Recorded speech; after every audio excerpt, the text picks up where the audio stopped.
Le diabète en général touche environ 250 à 300 millions de personnes dans le monde, responsable de 3,8 millions de décès par an, dont la principale cause de mortalité sont les maladies cardiovasculaires, ce qui constitue alors un problème de santé publique.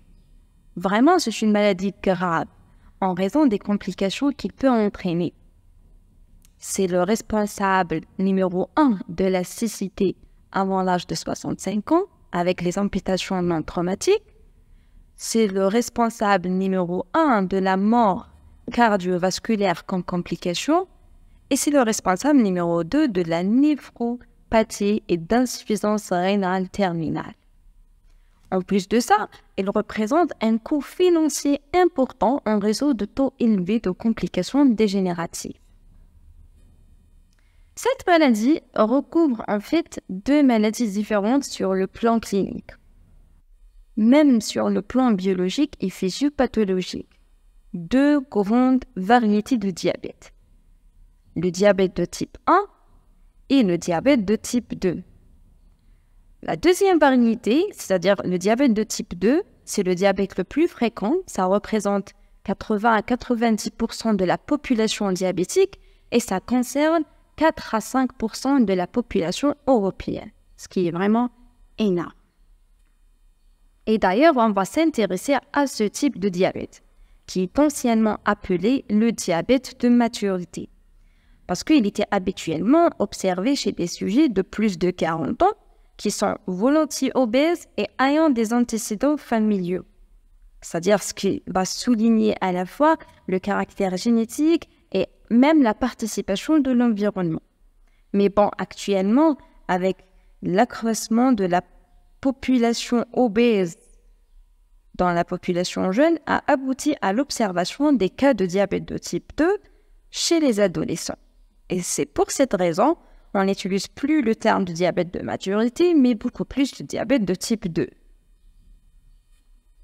Sur le plan physiopathologique, on peut considérer aujourd'hui que le diabète de type 2, bien sûr sauf dans des situations rares, qu'il s'agit d'une maladie caractérisée par la conjonction à des degrés divers d'une insulinorésistance avec un défaut de sécrétion bêta-pancréatique. C'est-à-dire quoi? Pour plus préciser, il faut savoir que l'installation de cette maladie chronique apparaît comme un processus en deux temps. Alors, selon ce modèle, qui va représenter la relation entre la sensibilité à l'insuline et sa sécrétion. Donc, si la sensibilité à l'insuline chute, on parle de l'insulinorésistance, il faut savoir que la tolérance au glucose restera normale tant que la sécrétion d'insuline augmentera d'une façon proportionnelle.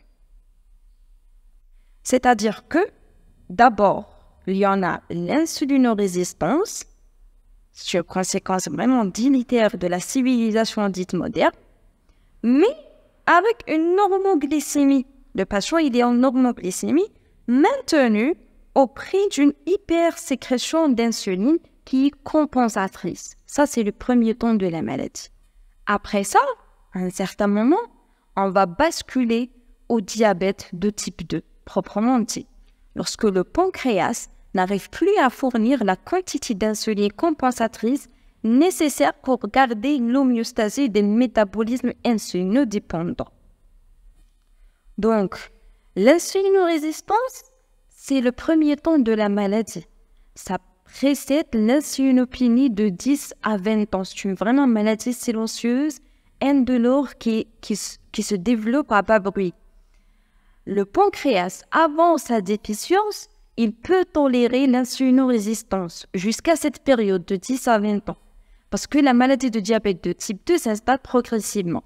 Les personnes atteintes sont déjà prédisposées génétiquement et plus ou moins obèses parce que la sédentarité et l'alimentation non équilibrée, c'est-à-dire la vie moderne, favorisent principalement l'obésité et la prédisposition au diabète.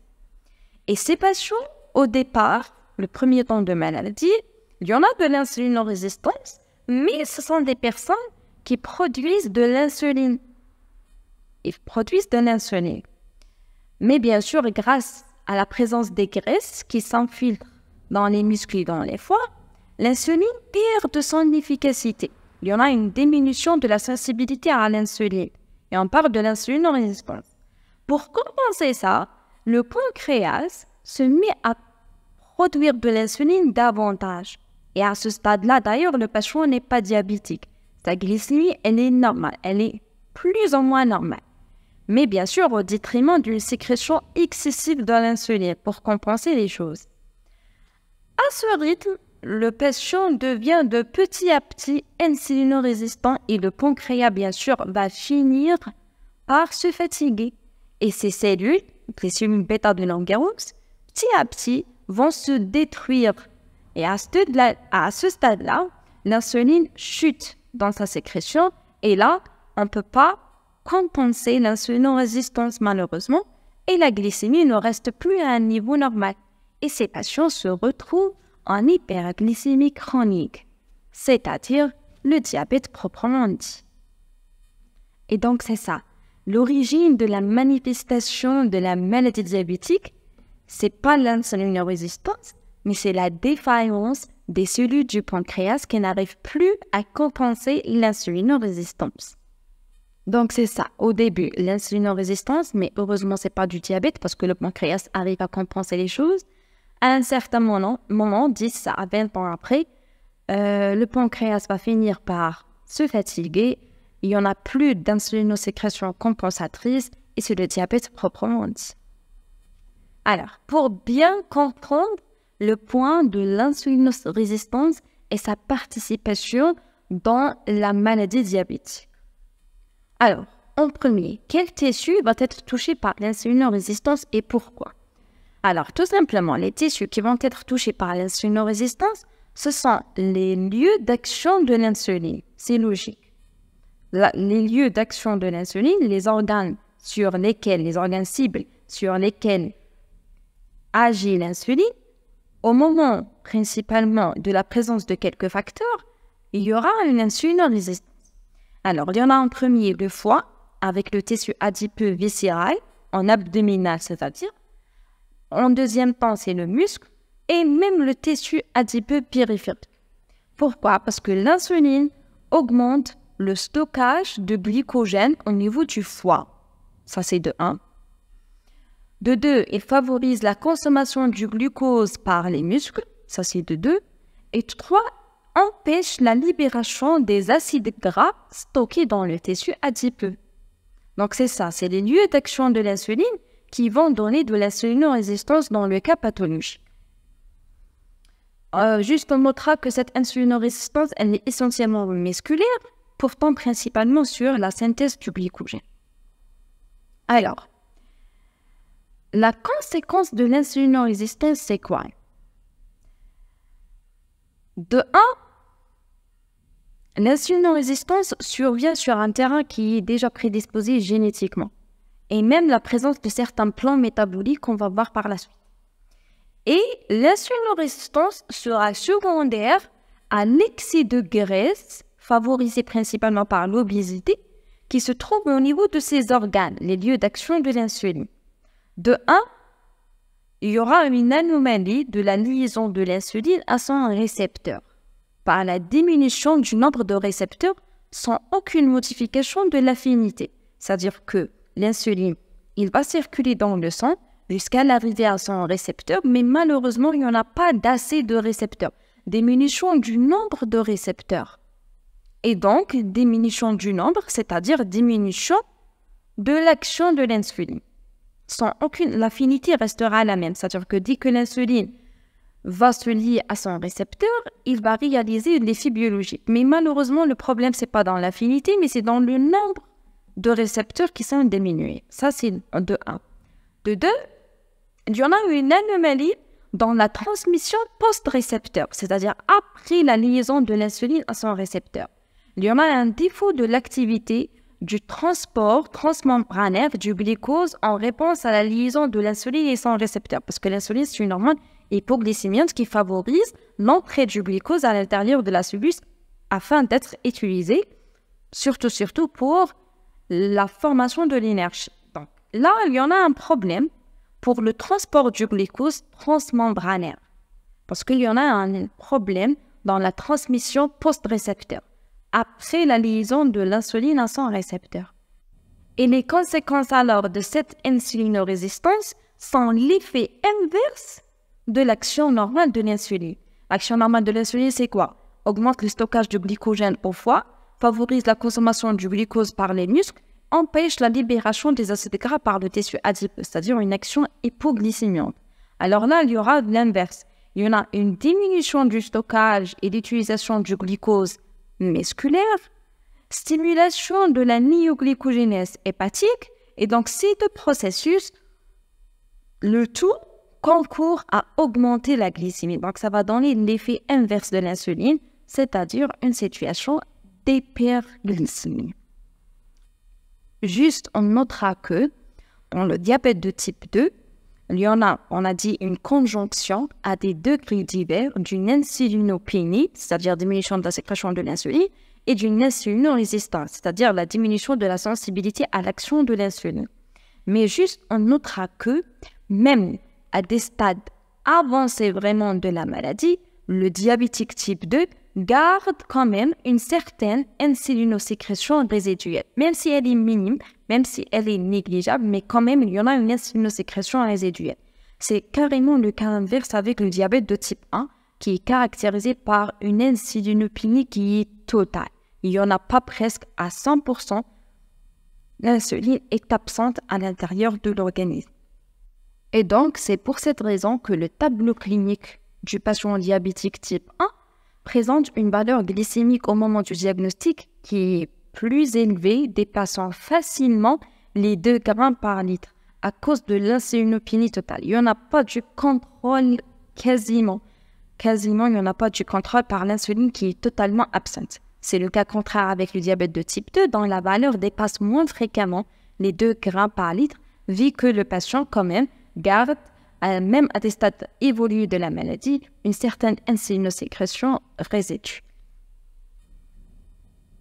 Le diabète de type 2, reprenons le diabète de type 2, c'est une maladie multifactorielle. Et l'origine de sa manifestation fait suite à la défaillance des cellules bêta du pancréas.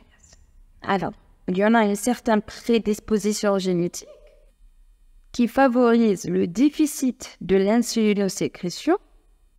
Et il faut savoir que cette participation génétique dans le diabète type 2, elle est vraiment réelle et elle est probablement polygénique. Il y en a plusieurs facteurs qui vont influencer sur le déficit de l'insulinosécrétion, avec vraiment une forte influence. Et on remarque la présence à 100% de concordance entre les jumeaux ouvriers dans l'apparition de la maladie diabétique. Et d'autre part, l'environnement, la participation de l'environnement, elle est très importante dans l'apparition de la maladie diabétique parce que la civilisation dite moderne, avec la présence des rapports caloriques élevés, la sédentarité, de l'obésité, favorise principalement de l'insulinorésistance par la présence de graisses qui vont s'infiltrer sur les organes cibles de l'insuline en favorisant la diminution des récepteurs et le défaut de transport transmembranaire du glucose, donc c'est-à-dire de l'insulinorésistance. Même l'âge, l'augmentation de l'âge, la grossesse sont des situations physiologiques qui sont quand même modifiables, mais qui favorisent la présence de la diminution de l'insulinosensibilité, c'est-à-dire de l'insulinorésistance. Alors, donc c'est ça, à des degrés divers entre l'insulinorésistance et l'insulinosécrétion qui diminue, il y en a une certaine situation d'intolérance au glucose, le prédiabète, c'est-à-dire, et après ça, avec le temps, c'est bien sûr, ça va évoluer sur le diabète type 2 proprement dit. Donc c'est ça, le diabète de type 2, c'est une maladie multifactorielle. Il y en a du génétique, il y en a de l'environnement et la civilisation, surtout de l'obésité, qui favorisent les deux, à l'insulinosécrétion diminuée et l'insulinosensibilité diminuée, qui vont donner la maladie diabétique. Alors, jusqu'à maintenant, on a défini le diabète comme un état de carence relative de la sécrétion de l'insuline endogène couplé à un état d'insulinorésistance. Toutefois, cette définition ne peut être utilisée en pratique clinique. Pourquoi? Parce que les méthodes d'estimation de l'insulinosécrétion endogène, de l'insulinorésistance sont difficilement applicables en routine, ce qui va nous déranger énormément pour poser le diagnostic positif du diabète. Et on n'a pas vraiment des méthodes d'estimation à 100% pour nous donner à un certain pourcentage à quel pourcentage il y en a de l'insulinosécrétion endogène, c'est 10%, c'est 20%, c'est 30%, ou bien de l'insulinorésistance. On ne peut pas estimer l'insulinorésistance à l'intérieur de l'organisme. Alors, et pour cette raison, on va un petit peu bouger à côté de la plaque en termes de terminologie en médecine, et au lieu de définir le diabète par sa cause, on va le définir par la conséquence, par les désordres glycémiques qui sont engendrés par les troubles de l'insulinosécrétion et de l'insulinorésistance, par les troubles de glycorégulation et l'évolution de l'intolérance au glucose vers le diabète patent. Et on va dire tout simplement que le diabète, c'est un état d'hyperglycémie chronique, c'est-à-dire l'augmentation d'une façon chronique du taux du glucose sanguin à l'intérieur de l'organisme. Et cette hyperglycémie chronique sera diagnostiquée et confirmée par le suivant. Alors, puisque c'est un état d'augmentation chronique de la concentration du glucose dans le sang, donc c'est sanguin, alors le diagnostic du diabète doit se porter sur un prélèvement sanguin. Et ça nécessite la présence d'un prélèvement veineux pour documenter le diabète. Soit la présence de 2 prélèvements veineux à jeûne, 8 heures de jeûne strict, espacés de quelques jours, 10 à 15 jours, pour une valeur dépassant les 1,26 grammes par litre, à savoir, c'est l'équivalent de 7 millimoles par litre. Ça, c'est la première condition. Et ou la présence d'un seul prélèvement veineux à jeûne qui dépasse les 2 grammes par litre, avec la présence des signes du diabète ou bien la présence de complications spécifiques au diabète. Et ou la présence d'une glycémie dépassant les 2 grammes par litre 2 heures après la réalisation de l'épreuve de l'hyperglycémie provoquée par voie orale. Ou bien tout simplement, on peut réaliser à tout moment de la journée, on parle de la glycémie aléatoire et on remarque la présence d'une valeur qui dépasse toujours les 2 grammes par litre. Donc là, on peut poser le diagnostic de diabète. 2 prélèvements veineux à jeûne espacés de quelques jours dépassant les 1,26 grammes par litre. Un seul prélèvement dépassant les 2 grammes par litre avec la présence des signes ou bien des complications spécifiques au diabète. Ou bien 2 heures après la réalisation de l'hyperglycémie provoquée par voie orale ou bien de la glycémie aléatoire, la valeur glycémique dépasse les 2 grammes par litre. Juste, on notera quelques notions qui sont nécessaires à avoir. C'est l'anomalie de la glycémie à jeûne ou bien l'intolérance au glucose. Ça, c'est pour le patient qui est en prédiabète ou bien en diabète latent. Ce n'est pas encore manifesté. Il est encore dans le premier moment de l'évolution de la maladie. C'est-à-dire qu'il est dans l'insulinorésistance qui est compensée par l'hypersécrétion de l'insuline. Alors là, le patient, il est prédiabétique, il est en diabète latent.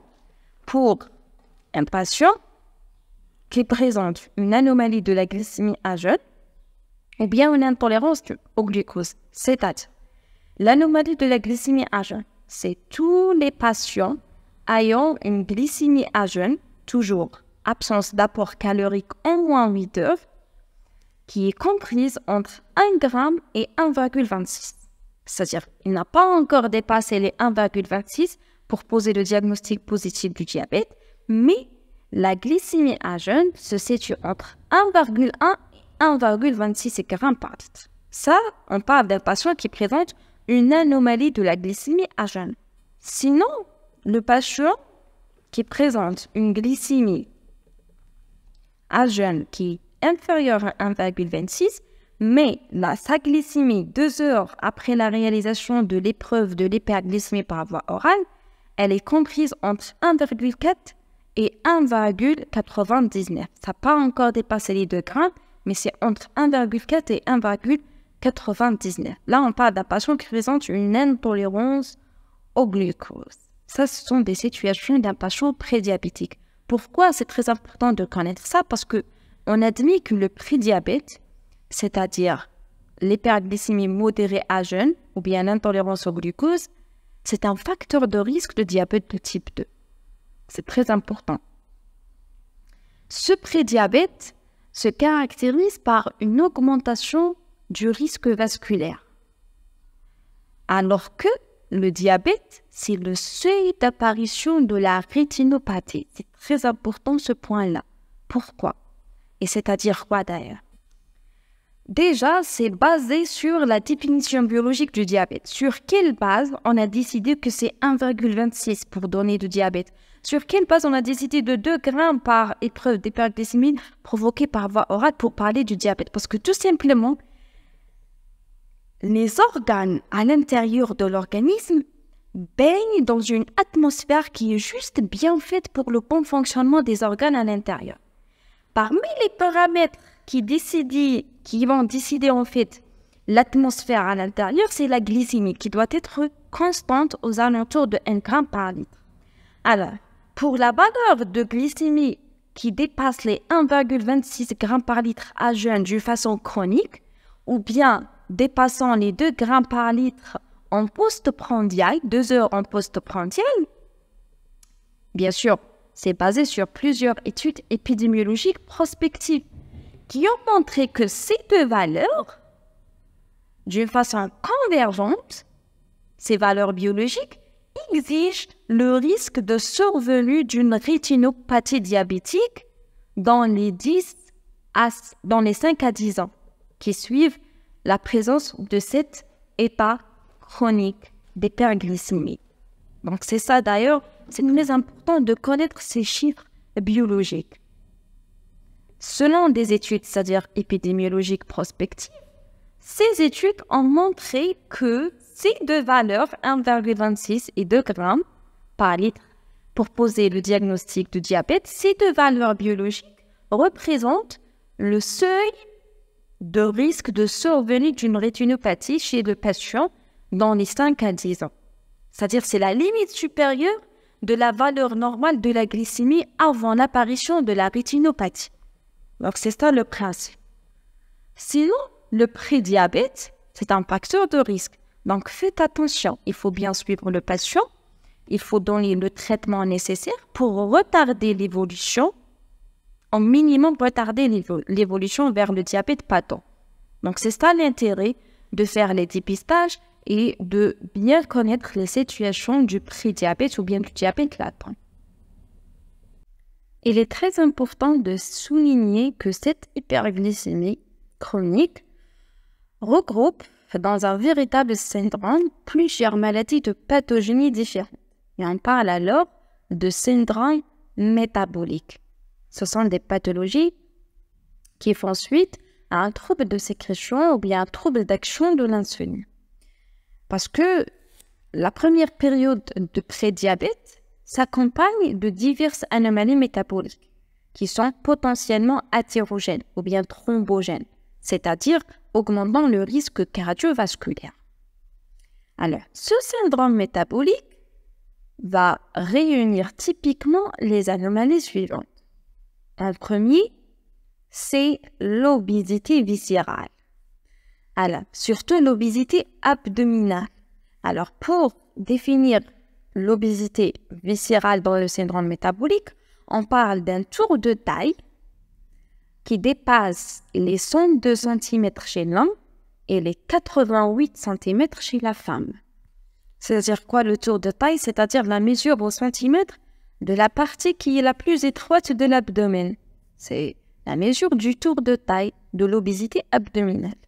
Donc, ça dépasse les 102 cm chez l'homme et les 88 cm chez la femme pour parler de la valeur physiopathologique. Ça, c'était pour la première composante, la première anomalie, c'est l'obésité viscérale déterminée par le taux de taille. La deuxième, c'est la résistance à l'insuline et l'état diabétique, soit du prédiabète, soit du diabète proprement dit. C'est-à-dire soit le patient présente une anomalie de la glycémie à jeun ou une intolérance au glucose, ou bien il est déjà diabétique, il est sous traitement hypoglycémique. Donc ça, c'est la deuxième composante, c'est la composante diabétique. Prédiabète ou bien diabète proprement dit. La troisième, c'est l'élévation de la pression artérielle, du tension artérielle, dépassant les 13 cm de mercure pour la valeur systolique et les 85 mm du mercure pour la valeur diastolique. Eh bien, déjà, le patient, il est hypertendu et il est sous traitement hypotenseur. Ça, c'est la troisième composante. Donc, c'est ça, obésité viscérale, diabète ou bien prédiabète et l'HTA. La dernière, ça va être le dyslipidémie. Soit la présence d'une valeur de triglycérides qui dépasse les 1,5 g par litre, ou bien un faible taux de HDL, du bon cholestérol, moins de 0,4 g par litre chez l'homme et moins de 0,5 g par litre chez la femme. Ou bien tout simplement, le patient il est déjà sous traitement hypolipémie. Donc au total, c'est ça, obésité viscérale, diabète, prédiabète, HTA ou bien du dyslipidémie. Donc c'est ça, les pathologies différentes qui vont constituer le syndrome métabolique. D'ailleurs, les principaux facteurs cliniques de l'insulinorésistance sont l'obésité et la répartition abdominale surtout de l'obésité, la sédentarité, la participation génétique à 100%, de l'âge, parce que l'insulinorésistance augmente avec l'âge, et même de l'HTA et une dyslipidémie du syndrome métabolique. Juste, on notera qu'il y en a d'autres éléments qui peuvent être associés au syndrome métabolique, mais ça ne va pas entrer dans la définition. Il y en a la situation de l'insulinorésistance, le syndrome des ovaires polykystiques, l'hyperuricémie, c'est-à-dire l'excès de l'acide urique, un trouble biologique. Et enfin, on peut marquer la présence d'un acanthocyte nigricans, c'est-à-dire quoi? C'est un épaississement, une pigmentation de la peau qui se développe le plus souvent au niveau des aisselles, au niveau de la nuque, qui peut être en rapport avec la pathologie diabétique. Alors, ce syndrome métabolique, on a parlé que c'est un syndrome qui a un pouvoir athérogène ou bien thrombogène en augmentant le risque cardiovasculaire. Alors, un petit mot concernant les facteurs de risque cardiovasculaire. Il s'agit de quoi? Pourquoi on parle des facteurs cardiovasculaires? Alors, de 1, le facteur cardiovasculaire, c'est tout facteur qui donne une situation qui peut majorer le risque de survenue d'une maladie cardiovasculaire chronique, en particulier la maladie coronarienne. Alors, ces facteurs de risque cardiovasculaire sont classés en facteurs modifiables, c'est-à-dire qu'on peut agir sur, et des maladies et bien des facteurs qui sont non modifiables. Alors, pour les facteurs non modifiables, déjà le sexe masculin représente un terrain qui majore le risque de survenue du maladie cardiovasculaire par rapport aux femmes. L'âge, plus de 45 ans chez l'homme, c'est prédisposé, plus de 55 ans chez la femme, c'est prédisposé. Sinon, la présence des antécédents personnels ou bien familiaux de premier degré, de la présence de la notion de la mort subite, d'accidents cardiovasculaires ou bien de l'EDM. Ça, c'était pour les facteurs non modifiables. Le sexe, l'âge, plus de 45 ans chez l'homme, plus de 55 ans chez la femme, et les antécédents de la maladie cardiovasculaire. Pour les facteurs qui sont modifiables, ça peut être des facteurs qui sont, ou bien qui font suite à un état pathologique, comme de l'HTA, de diabète, ou bien de dyslipidémie. Sinon, ça peut être des facteurs qui font suite à un mode de vie, comme le tabac, la sédentarité et l'obésité. Alors, pour l'état pathologique, l'HTA, plus de 14 pour la valeur systolique, plus de 9 pour la valeur diastolique, l'état de diabète ou bien de dyslipidémie, soit par l'hypo-HDL, du bon cholestérol, ou bien de l'hyper-LDL, du mauvais cholestérol. Pour le mode de vie, on parle du tabac comme facteur de risque pour le tabac soit actif, soit un tabac qui est sévré mais moins de 3 ans.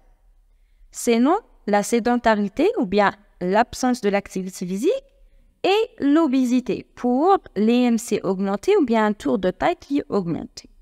Donc ça, c'est pour des facteurs de risque cardiovasculaire. C'est toute situation majorant le risque de survenue d'une maladie cardiovasculaire, en particulier la maladie coronale. Alors, on a parlé que le diabète de type 2, c'est une maladie indolore et silencieuse. Ça prend le temps pour se manifester, c'est 10 à 20 ans à peu près. Donc, c'est une maladie qui est souvent asymptomatique. Alors, mais comment ça va évoluer? C'est-à-dire, c'est quoi au juste l'histoire naturelle de diabète de type 2 en termes de l'évolution? Alors, sur un temps variable de 10 à 20 ans à peu près, il y en a l'installation par l'ordre suivant. Il y en a le pré-diabète, le diabète latent, c'est-à-dire le patient il est encore non diabétique, en normoglycémie, plus ou moins normoglycémie, avec une insulinorésistance au détriment d'une hypersécrétion de l'insuline compensatrice.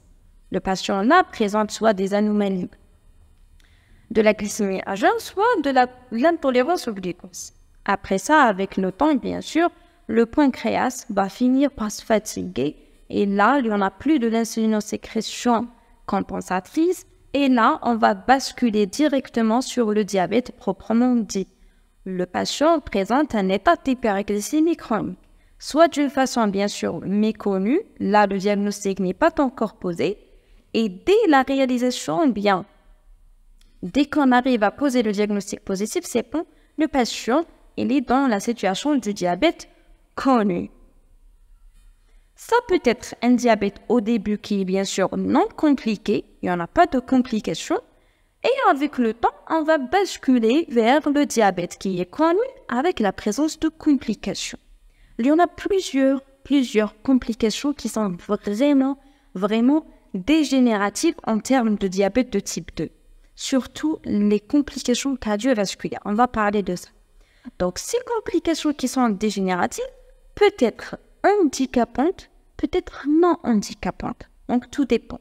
Il y en a le diabète connu avec complications non handicapantes et ça peut basculer vers le diabète connu avec complications handicapantes. Donc, c'est ça l'évolution naturelle du diabète de type 2. Le prédiabète, le diabète méconnu, le diabète connu sans complications, le diabète connu avec complications qui peut être handicapante ou bien non handicapante. Tout dépend de la situation. Et d'ailleurs, il y en a plusieurs circonstances de découverte du diabète. La première circonstance possible de poser le diagnostic du diabète, c'est de faire un examen systématique pour une autre pathologie ou bien pour un bilan préopératoire. Ça peut être la situation, c'est-à-dire une découverte fortuite.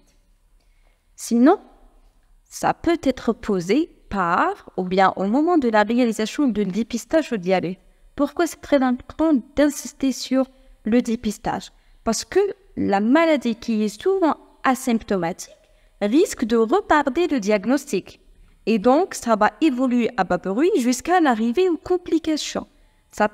Le diagnostic, 50% des cas au moment du diagnostic du diabète, ça fait grâce à la présence des complications spécifiques du diabète. Donc, c'est vraiment énorme. C'est l'intérêt de faire un bilan complet, de débuter le dépistage annuel pour le diabétique de type 2, pour bien gérer la situation. Alors, le dépistage du diabète, il est effectué à partir de l'âge de 45 ans sur la présence de quelques facteurs de risque. En premier, le surpoids, l'obésité.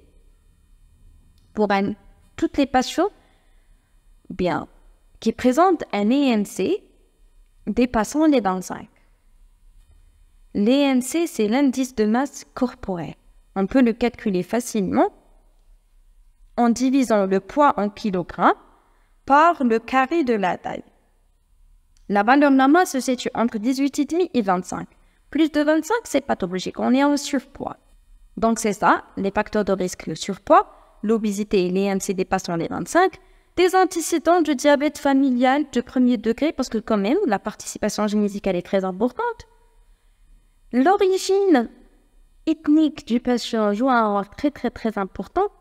Déjà, la présence des antécédents du diabète gestationnel, c'est-à-dire le diabète au moment du process, la présence du macrosomie, c'est-à-dire un bébé avec du gros poids, la présence, ou bien l'utilisation des médicaments iatrogènes qui sont diabétogènes, comme par exemple les corticoïdes de façon prolongée, ou bien la présence de facteurs de risque cardiovasculaire.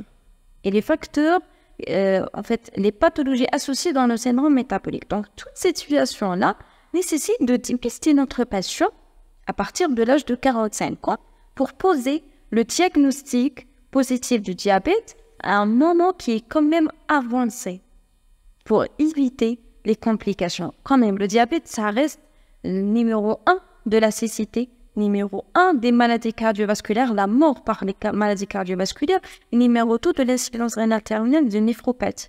Donc, c'est vraiment une déformation historique en termes du patient. Sinon, on peut poser le diagnostic positif grâce à la survenue d'une complication aiguë ou bien d'une complication chronique, chose vraiment qu'on ne la souhaite pas. Sinon, on peut poser le diagnostic positif grâce à la présence du fameux syndrome cardinal, qui est témoin de l'insulinopénie totale. C'est une situation qui est plus fréquente, surtout avec le diabète de type 1, parce qu'il y en a de l'insulinopénie qui est vraiment totale. Le syndrome cardinal, c'est l'association de la polyurie, la polydipsie, la polyphagie, l'amaigrissement et l'asthénie. Pourquoi? Parce que déjà, ça nécessite, il y en a une insulinopénie quand même importante, surtout totale, le diabète de type 1, et la valeur glycémique à l'intérieur de l'organisme dépasse les 3 grammes par litre pour donner le syndrome cardinal. Il y en a trop du glucose à l'intérieur de l'organisme, mais on n'arrive pas à l'utiliser, on n'arrive pas à fournir de l'énergie, donc le patient est toujours, il est en sensation de polyphagie, par l'incapacité du corps à fournir d'assez d'énergie. Avec bien sûr la perte de protéines et tout, la perte de tissu adipeux responsable de l'amaigrissement et de l'asthénie. Avec ça, il y en a la polydipsie. Pourquoi la polydipsie? Parce qu'il y en a une polyurie. La polyurie, c'est le taux augmenté du glucose ne peut pas être totalement filtré par les reins. Et le glucose se trouve dans les urines. C'est une substance qui est diurétique. Ça favorise la formation des urines. Donc, on a toujours l'envie d'uriner. On parle de la diurèse osmotique, par osmose. Cette polyurie et la perte des urines va nous donner l'envie et la sensation du soif. Parce qu'en urine suivant, et le corps alors se déshydrate, il y en a la sensation du soif. Donc c'est ça le syndrome cardinal. Polyurie, polydipsie, polyphagie et amaigrissement. Mais ça, c'est une situation qui est vraiment plus fréquente avec le diabète de type 1, vu que l'insulinopénie est vraiment totale. Et vu qu'on insiste sur le diagnostic positif à des stades avancés de la maladie, pour éviter l'évolution naturelle de la maladie, même de retarder au minimum l'évolution, pour aller vers les complications. Alors, c'est quoi les complications de diabète type 2? L'hyperglycémie chronique reste le facteur principal qui définit en fait la maladie. Parce que l'excès du glucose dans le sang va endommager à la longue les vaisseaux, soit les petits vaisseaux, soit les grands vaisseaux, qui sont situés dans les reins, dans les yeux, dans le tout, c'est-à-dire le tout à l'intérieur de l'organisme. On peut facilement classer ces complications diabétiques en 2 grandes catégories de complications selon le diamètre de vaisseau touché. On parle de microangiopathie pour les petits vaisseaux. On parle de macroangiopathie pour les grands vaisseaux.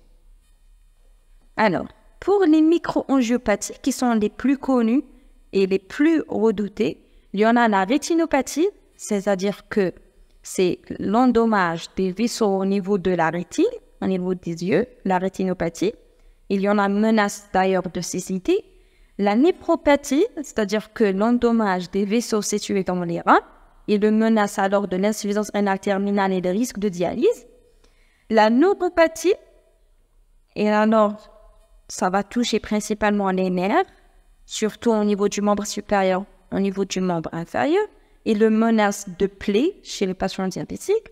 La podopathie, c'est-à-dire que le menace de la présence des pieds diabétiques, des lésions de pieds diabétiques, et le risque d'amputation qui est vraiment historique. Il y en a même un impact sur la vie psychologique et relationnelle du patient par la présence des situations de l'impuissance sexuelle. Parce que quand même, le diabète, ça va influencer sur la vie sexuelle du patient.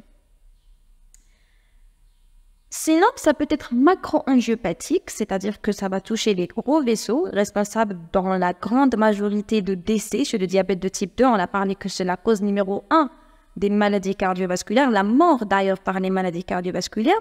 Il y en a les AVC, les événements ischémiques cardiaques par les pathologies coronariennes, l'athérosclérose. L'athérosclérose, c'est la formation dans les parois des artères des plaques de l'athérone.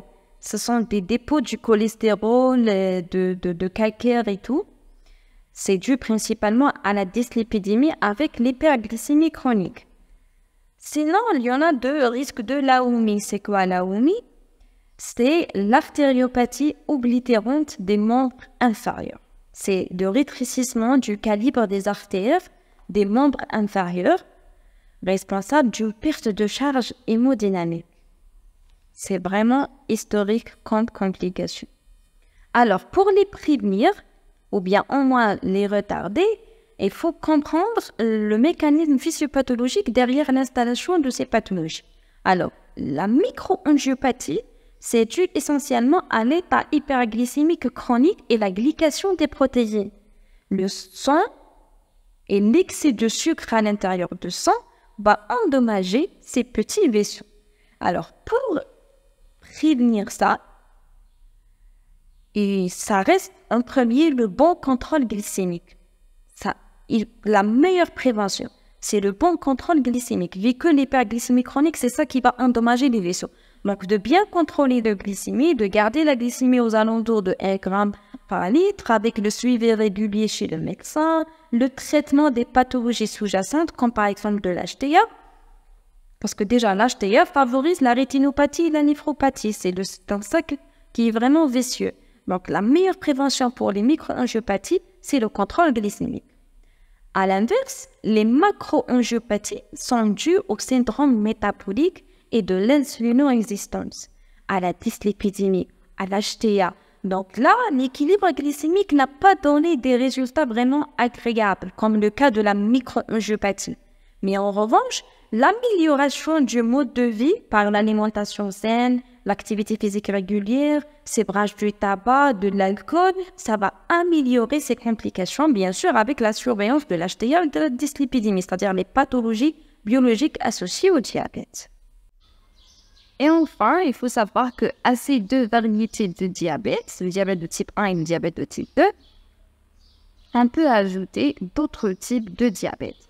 Le premier, c'est le diabète gestationnel. Gestationnel, c'est-à-dire en rapport avec la grossesse. Et d'ailleurs, la définition du diabète gestationnel, c'est que la découverte du diabète ou bien le diagnostic positif du diabète est fait en cours de la grossesse, au moment de la grossesse, chez la femme enceinte. C'est-à-dire, c'est pas avant la grossesse. Une patiente qui était diabétique, connue déjà qui est diabétique, et elle est enceinte, on ne parle pas du diabète gestationnel avec la femme. Mais on parle de diabète gestationnel pour une femme enceinte qui n'était pas diagnostiquée auparavant comme diabétique. Donc la découverte et le diagnostic positif du diabète est fait en cours de la grossesse. Quelle que soit l'évolution après l'accouchement, postpartum, le diabète peut persister, peut pas, donc là, c'est à part. Quelle que soit l'évolution, le diagnostic est posé au moment de la grossesse. Alors bien sûr, comme le diabète de type 1 et le diabète de type 2, pour confirmer le diagnostic, il faut prouver biologiquement la présence de l'hyperglycémie chronique. L'état de l'hyperglycémie chronique biologiquement. Alors, avant de voir le diagnostic positif biologiquement, il faut bien comprendre les besoins insuliniques durant la grossesse responsables de l'installation du diabète gestationnel. Pendant le premier trimestre, pendant l'organogénèse, il y en a qui nécessitent à l'insuline. D'ailleurs, le premier trimestre chez la femme enceinte est caractérisé par une situation d'hyperinsulinisme, l'augmentation de la sécrétion de l'insuline. En même temps, elle est couplée à une augmentation de la sensibilité à l'insuline. Donc, ce qui va exagérer les effets biologiques de l'insuline à l'intérieur de l'organisme. Donc, il faut prendre ça en considération. Surtout chez une patiente qui était déjà diabétique de type 1, qui est sous insulinothérapie. Là, il faut diminuer les besoins insuliniques chez la femme parce qu'il y en a déjà un état d'hyperinsulinisme à l'intérieur de l'organisme. Donc, ça risque d'augmenter les hypoglycémies chez cette femme. Donc, faites attention à ce point-là. Ça, c'est pour le premier trimestre. En revanche, le deuxième et le troisième trimestre chez la femme enceinte, il est beaucoup plus caractérisé par une situation d'insulinorésistance avec l'augmentation des besoins insuliniques. Donc là, on a le risque pour les situations d'hyperglycémie. Donc déjà, c'est le cas. Donc, chez une patiente déjà diabétique de type 1 sous insulinothérapie, donc il y en a une augmentation de risque des hyperglycémies, les risques d'acidocétose, c'est-à-dire les complications aiguës du diabète, avec la majoration des besoins en insuline. Donc, il faut augmenter un petit peu les doses chez la femme diabétique type 1. Mais pour une patiente qui présente des facteurs de risque, donc là, ça risque pour manifester le diabète gestationnel, parce que c'est le cas. C'est l'installation de l'hyperglycémie chronique. C'est très important. Et d'ailleurs, c'est la raison pour laquelle, pour le dépistage du diabète gestationnel, qui est systématique chez toute femme enceinte, à travers la compréhension des besoins insuliniques durant la grossesse, on peut répondre à la question « quand dépister ?» Le principe, c'est qu'on dépiste systématiquement chez toute femme enceinte entre 24 et 28 semaines d'aménorrhée. C'est-à-dire que pendant le deuxième et le troisième trimestre, c'est très important, c'est pendant la situation d'hyperglycémie chronique installée pendant le deuxième et le troisième trimestre de grossesse. Et le dépistage, ça se fait principalement biologiquement par la réalisation de l'hyperglycémie provoquée par voie orale. Sinon, on peut dépister plus précisément dès le début de la grossesse chez les femmes enceintes qui présentent déjà des facteurs de risque pour développer le diabète gestationnel, c'est-à-dire un terrain prédisposant pour le diabète gestationnel. Alors, toutes les femmes obèses qui présentent une obésité, un facteur de risque pour un IMC, indice de masse corporelle dépassant les 25. Sinon, pour toute femme plus de 35 ans, l'augmentation de l'âge risque principalement de manifester le diabète.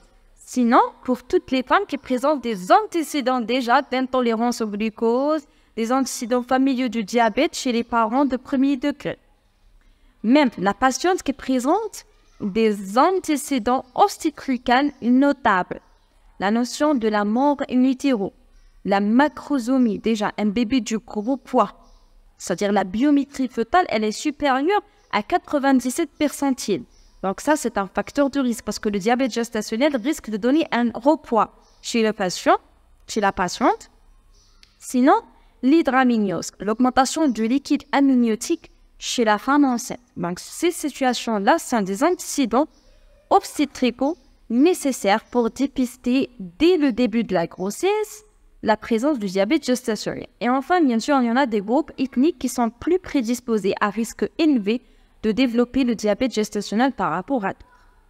Donc, on dépiste systématiquement chez toutes les femmes enceintes entre 24 et 28 semaines d'aménorrhée, c'est-à-dire en attendant les besoins insuliniques du deuxième et troisième trimestre caractérisés par l'insulinorésistance et l'augmentation des besoins en insuline. Sinon, on dépiste depuis le début de la grossesse chez les femmes enceintes qui présentent des facteurs de risque. Le diagnostic positif est posé biologiquement toujours sur des prélèvements sanguins veineux, bien sûr. Il faut savoir que la glycémie à jeun chez la femme diabétique ne doit pas dépasser la valeur de 0,92 g par litre. Ça, c'est de 1. 1 heure après l'épreuve de l'hyperglycémie provoquée par voie orale, la valeur glycémique ne doit pas dépasser les 1,80 g par litre. Et enfin, 2 heures après l'hyperglycémie provoquée par voie orale, la valeur ne doit pas dépasser les 1,53 g par litre. C'est très important de connaître ces chiffres, de connaître le principe de dépistage pour éviter les complications, notamment pour la femme enceinte et même pour son bébé. Alors d'ailleurs, pour bien comprendre le relais entre la grossesse et les complications dégénératives du diabète, il faut savoir que de 1, la femme enceinte risque d'aggraver sa rétinopathie durant la grossesse. C'est très important de connaître ce point-là. La rétinopathie, la grossesse, c'est un facteur d'aggravation. D'ailleurs, une rétinopathie proliférante, le stade proliférante, contre-indique la grossesse. C'est vraiment contre-indiqué.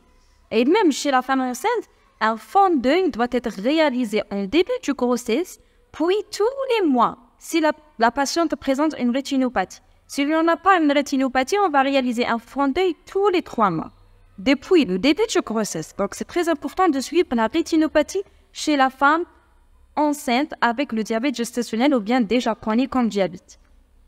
Pour la néphropathie, la grossesse ne risque pas d'aggraver la néphropathie chez la femme enceinte. Mais cette néphropathie risque d'augmenter le taux de toxémie gravidique,